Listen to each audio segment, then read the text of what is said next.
अधर्माभिभवात्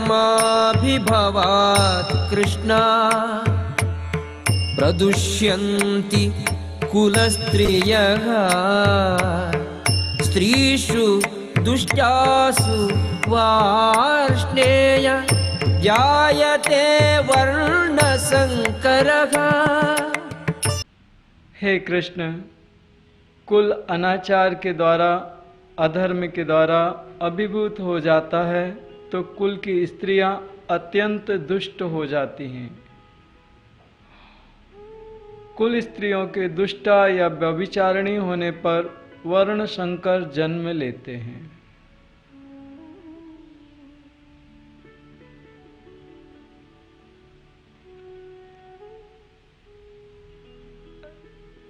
अब वो और बता रहा है कि ठीक है, सारे पुरुष तो युद्ध में आ गए, अब हमारे कुल में जितने पुरुष हैं, जितने योद्धा हैं, हम उनको मार डालेंगे। उनके घर में जो स्त्रियां हैं वो पुरुष विहीन होके कुछ भी गलत आचरण करने लगेंगी।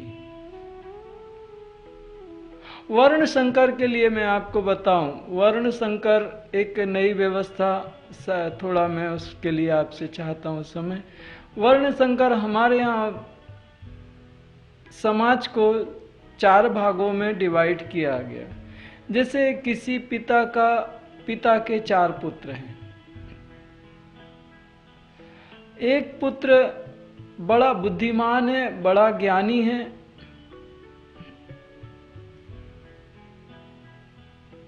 तो पिता ने उसको काम दे दिया कि तुम इन तीनों को, अपने 3 भाइयों को तुम संभालोगे, सही रास्ता दिखाओगे और तुम परमात्मा की साधना करोगे और इनको धर्म में लगाए रखोगे।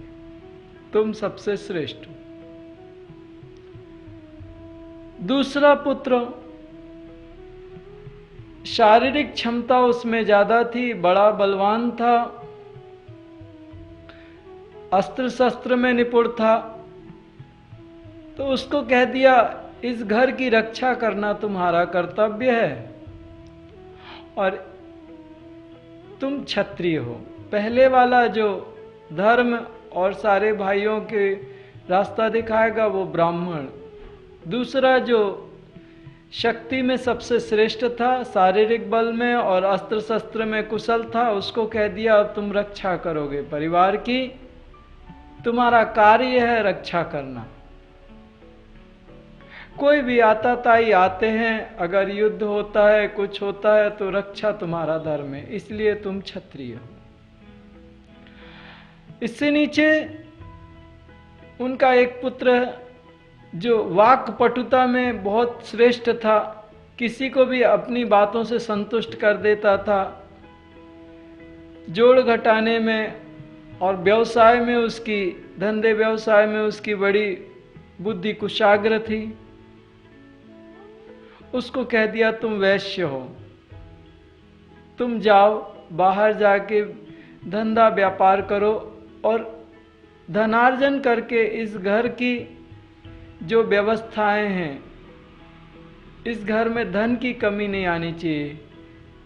क्षत्रिय का भी पालन करो, ब्राह्मण का भी पालन करो, पूरे घर को धन से तुम भरो, धन समृद्धि से भर दो, तुम व्यापार करो। एक पुत्र था, उसको कुछ भी नहीं आता था, उसको कह दिया कि तुम एक काम करो, तुम पूरे घर में साफ सफाई करो, जो छोटे छोटे काम है वो सारे काम करो, तुम सेवा करो। उसको शूद्र कह दिया। तो शूद्र, वैश्य, क्षत्रिय और ब्राह्मण।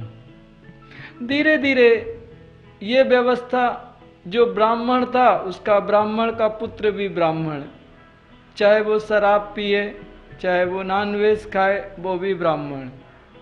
वैश्य का पुत्र चाहे वो धर्म में प्रवेश कर जाए, ग्रंथों का अध्ययन करे, साधना करे, वो वैश्य ही कहलाता है। तो पहले जैसे गुण होते थे उनके हिसाब से विभाजन विभक्ति हुई। जैसा आप कार्य करते हो उसके हिसाब से आप क्षत्रिय या ब्राह्मण। अब जन्म से क्षत्रिय और ब्राह्मण हो गए। यहाँ पे वही बात, फिर एक बात चली कि जो ब्राह्मण है, ब्राह्मण की अगर हमारा पुत्र ब्राह्मण है तो लड़की भी ब्राह्मण ही आनी चाहिए, ब्राह्मण के परिवार की आनी चाहिए। अगर पुत्र हमारा साधना करता है, विद्वान है, तो उसके हिसाब से उसकी जो भार्या है, उसकी पत्नी है, जो अर्धांगिनी है, वो भी ज्ञानी होना चाहिए, उसको भी ज्ञान होना चाहिए। ऐसा ना हो कि ब्राह्मण को शूद्र की लड़की मिल जाए, अब वो शूद्र की जो आचरण है वो शूद्र के आचरण होंगे, ब्राह्मण के साथ वो सेट नहीं हो पाएगी। इसको भोजन चाहिए सात्विक और शूद्र को भोजन चाहिए अलग। अब दोनों में विरोधाभास हो जाएगा। तो इसलिए कहा गया कि भाई जैसा वर्ण हो वैसी रोटी और बेटी का संबंध किया जाए। अगर कोई श्रेष्ठ है तो उसके लिए श्रेष्ठ कन्या, उसके बराबरी की, उसकी व्यवस्था की कन्या से उसका विवाह कराना चाहिए। यहीं पे अर्जुन ये पतन की बात कह रहा है, क्योंकि जिन योद्धाओं को हम मारेंगे उनकी पत्नियां हैं, उनकी अर्धांगिनियां हैं, पुरुष के अभाव में वो उनमें कुछ ऐसा, वो कुछ गलत राह पे चलेंगी, दूसरों के साथ रहेंगी और उससे जो संतान उत्पन्न होगी वो वर्ण संकर होगी।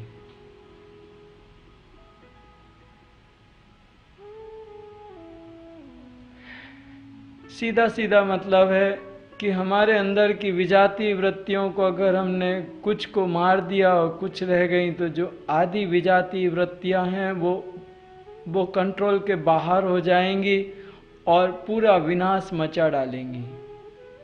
जैसे मान लीजिए किसी ने आंदोलन छेड़ा, अंग्रेजों भारत छोड़ो। अब जब आवाज आई कि अंग्रेजों भारत छोड़ो और लोग सड़क पे आ गए, तो हो सकता है कि कोई एकाध राज्य में अंग्रेजों की जो सत्ता है वो कम हो जाए, लेकिन दूसरे राज्यों में अंग्रेज इतने स्ट्रिक्ट हो जाएंगे, इतना ज़्यादा दमन करेंगे, इतना ज़्यादा उनका अत्याचार बढ़ जाएगा कि कोई आंदोलनकारी को वो अगर नहीं भी है तो वो संदेह में मार डालेंगे, उसको जेल पे डाल देंगे। तो सीधी सीधी व्यवस्था यहाँ वो कहते हैं कि अगर जितनी वृत्तियाँ विजातीय वृत्तियाँ कुछ खत्म भी हो गई, तो जो बची हुई हैं वो नियंत्रण के बाहर हो जाएंगी और एक बहुत बड़ा संघर्ष खड़ा हो जाएगा। और अभी जितना अधर्म है उससे ज़्यादा अधर्म फैल जाएगा, क्षय होने लगेगा, कुल नाश का क्षय हो जाएगा, कुल का क्षय हो जाएगा, कुल नाश हो जाएगा। यहाँ पर अर्जुन का तर्क है और उसका आध्यात्मिक विवेचना भी मैंने की। आगे अपन देखते हैं अर्जुन इससे और आगे क्या कहता है। संकरो नरकायैव कुलघ्नानां कुलस्य च पतन्ति पितरो ह्येषां लुप्तपिण्डोदकक्रियाः।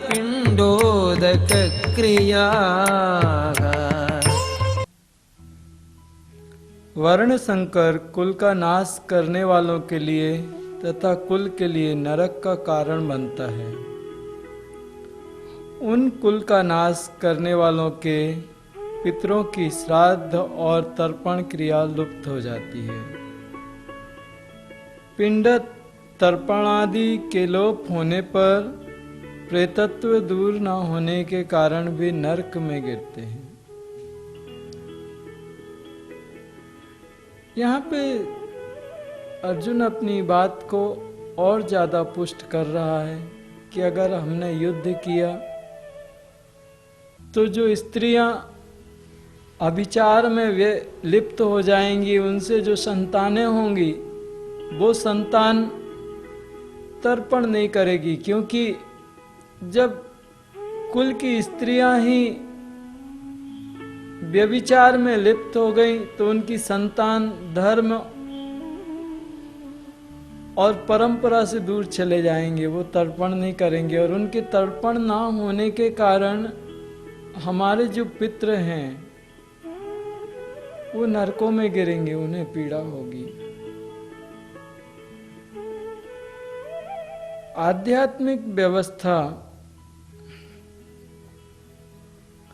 यहाँ कुल को कुल कुंडलिनी कहा गया, और शरीर और मन यदि व्याधिग्रस्त या चिंताग्रस्त हों तो जो ब्रह्म ज्योति पिंड होता है उसका प्रकाश थोड़ा लगातार कम होता जाता है। जो शरीर में स्थित ज्योति है, हम लोग एक प्रार्थना गुरु भगवान से करते हैं, ज्योत से ज्योत जगा सद्गुरु, ज्योत से ज्योत जगा मेरा अंतर तिमिर मिटा, सद्गुरु ज्योत से ज्योत जगा। हे योगेश्वर हे परमेश्वर, हे ज्ञानेश्वर हे सर्वेश्वर, निज कृपा बरसा, सद्गुरु ज्योत से ज्योत जगा, ज्योत से ज्योत जगा, सद्गुरु ज्योत से ज्योत जगा। और भी है, तो जो ज्योत है वो अपनी हृदय की ज्योत, जीवन ज्योत। जब हमारा मन और हमारी बुद्धि शांत होकर और हमारे अंदर सतोगुणी संस्कार होते हैं, ज्योत स्थिर होती है और ज़्यादा प्रस्फुटित होती है, ज़्यादा बड़ी होती है ज्योत। लेकिन जब हमारा मन, हमारी बुद्धि पीड़ा, दुख और विकारों में डूब जाती है तो हमारी शक्ति की अधोगति होती है। धीरे धीरे मूलाधार की शक्ति वापस मूलाधार में जाके सुप्त हो जाती है। उस समय ये जो ज्योत है, ये पिंड है, ज्योत का पिंड, ये बहुत धीमा हो जाता है, बहुत धीमा।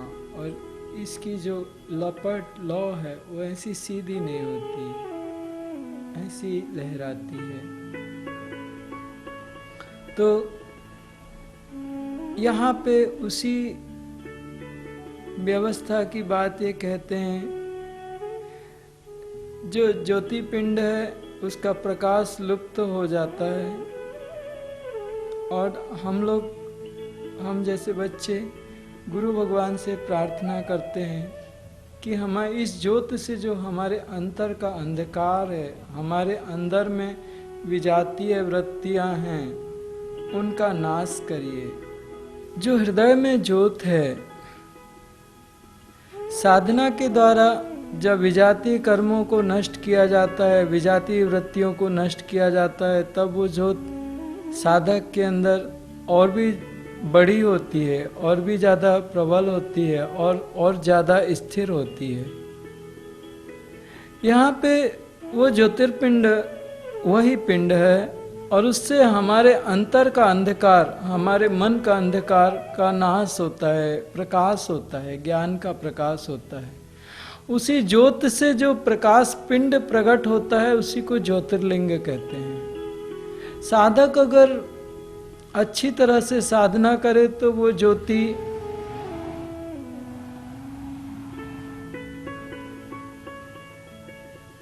बहुत ही श्रेष्ठ होती है, बड़ी होती है, और उसमें से एक श्रेष्ठ ज्योतिर्लिंग प्रकट होता है ज्योत में से। उसी को ये कहते हैं कि अगर पितरों को तर्पण से नहीं हुआ तो पिंड लुप्त हो जाएंगे। तो कुल कुंडली और ये ब्रह्म ज्योति पिंड, यहाँ पे एक साधक के अंदर की व्यवस्था है। और जब साधक श्रेष्ठ साधना करता है, वो ज्योति लिंग शरीर बनता है। ज्योतिर्लिंग जब निर्मल होता है और डिवाइन होता है, और ये साधक की चेतना ऊपर की ओर उठती है, चिति में परिवर्तित होती है, उस समय सहस्त्रदल कमल से सुधा क्षरण होता है। अमृत पीयूष की बारिश होती है, अमृत की बूंदें गिरती हैं। उससे साधक एक श्रेष्ठ अवस्था को प्राप्त होता है। वो भी बंद हो जाएगा अगर मन और बुद्धि पीड़ा से भरेगी, तो ये सारी जो अनुभूतियां साधक को हो रही हैं वो सब बंद हो जाएंगी। आध्यात्मिक व्याख्या यहाँ पे यही है।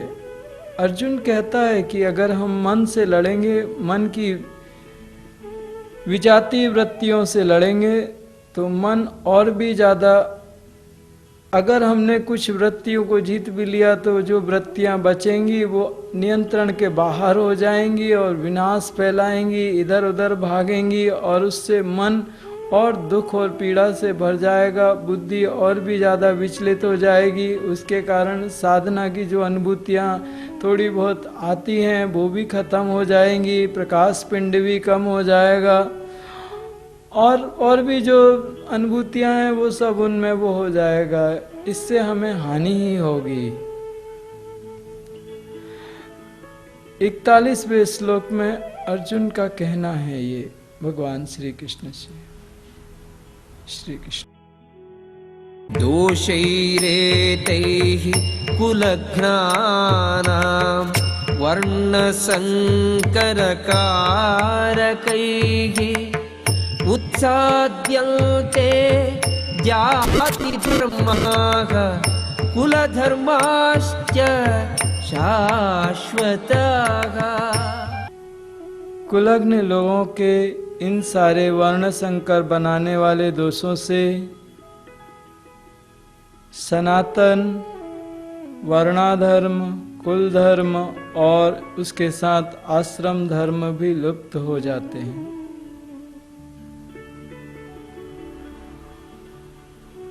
ब्राह्मण, क्षत्रिय, वैश्य, शूद्र जाति के शास्त्र के अनुसार आचार और धर्म है, वे वंश परंपरागत चले आ रहे हैं, कुल धर्म कहलाते हैं। ब्रह्मचर्य, गृहस्थ, वानप्रस्थ और सन्यास, इन चारों के लिए भेद कर्म आश्रम धर्म है। कुल धर्म और आश्रम धर्म। ब्रह्मचारी के लिए अलग हैं, गृहस्थी के लिए अलग हैं, वानप्रस्थ के लिए अलग हैं, सन्यासी के लिए अलग हैं। आश्रम धर्म एक इनके हिसाब से ये हैं।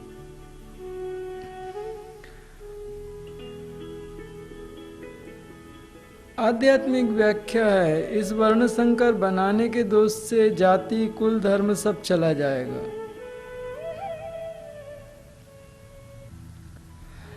जैसे बिल्कुल वैसी बात है जैसे बहुत समृद्ध परिवार के लोग हैं, बहुत अच्छे परिवार के लोग हैं,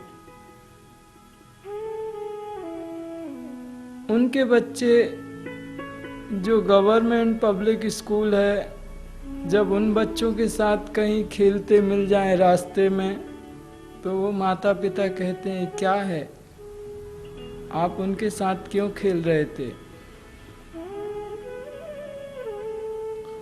वो अपने स्टेटस के नहीं हैं, वो ठीक से बात नहीं करते, उनमें मैनर्स नहीं है, आप उनसे बात करेंगे तो आप उनके जैसे हो सकते हैं। ऐसा कुछ देखा गया है। माता पिता चाहते हैं कि उनके बच्चे एक अच्छे बच्चों के साथ खेलें, एक अच्छी व्यवस्था में उनसे कनेक्ट रहें, उनकी व्यवस्थाएं ऐसी हों वो अपने से ज़्यादा श्रेष्ठ बच्चों के साथ जुड़े। अपवाद है कि उन सरकारी स्कूलों से निकलने वाले बच्चे भी बहुत बड़ी बड़ी पोस्ट पे जाते हैं। स्ट्रीट लाइट के नीचे पढ़ने वाले बच्चे राष्ट्रपति बन गए, बड़ी श्रेष्ठ श्रेष्ठ पदों पे बैठ गए। लेकिन भविष्य की बात है, उनमें से कुछ ऐसे हीरे निकल जाते हैं जो जमीन के भीतर ही रहते हैं। लेकिन माना गया है कि जो ज्यादा श्रेष्ठ है, जो अपनी सभ्यता से चलते हैं, जिनके मैनर्स हैं, श्रेष्ठ हैं। बात भी सच्ची है, एक हिसाब से देखना चाहिए कि वो भी श्रेष्ठ हैं। लेकिन श्रेष्ठता तो वही होती है जहाँ मन में सजाती वृत्तियां अगर है तो मनुष्य तो वही श्रेष्ठ हो सकता है। चाहे वो झोपड़ी में रहता हो, चाहे वो महलों में रहता हो, चाहे वो किसी भी व्यवस्था का हो, किसी भी धर्म का हो, जिसके अंदर सजाती वृत्तियां जागृत हैं और विजाती वृत्तियों का नाश हो गया, शुद्ध धर्म उसी के अंदर प्रकट हो सकता है। क्योंकि विजातीय वृत्तियां अगर उसके अंदर रहेंगी तो उसके कर्म शुद्ध नहीं हो सकते, चाहे वो कहीं से भी हो और कैसा भी हो। एक बात ये भी सत्य है कि मनुष्य जन्म से नहीं कर्म से महान होता है। अपवाद है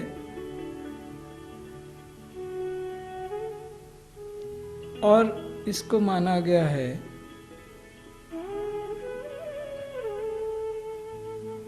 हमेशा बहस छिड़ी और एक बड़ा विषय बना कि जन्म से बड़ा या कर्म से बड़ा।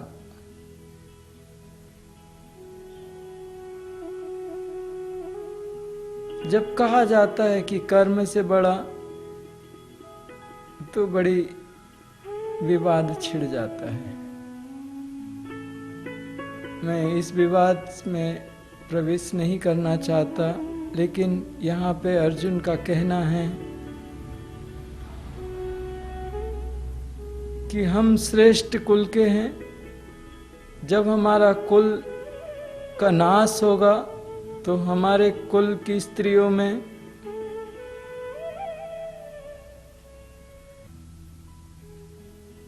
वो धर्म आचरण को त्याग करके गलत व्यवस्थाओं में लिप्त होंगी और उससे वर्ण संकर होंगे। जो संतानें होंगी वो वर्ण संकर होंगी और हमारे धर्म और हमारी जो सनातन से जो परंपराएं चली आई हैं उनका पूर्ण रूप से नाश हो जाएगा और जो पितृ हैं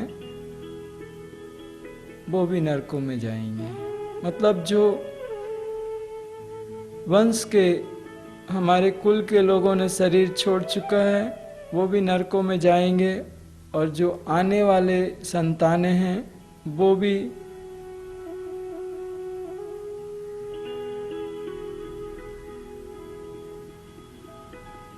निम्नतम श्रेणी में चली जाएंगी। एक हमारे कुल की परंपरा और हमारी कुल की जो महिमा है उससे नीचे गिरेंगी। यहाँ पे अर्जुन 42वें श्लोक में भगवान कृष्ण से यही कहता है।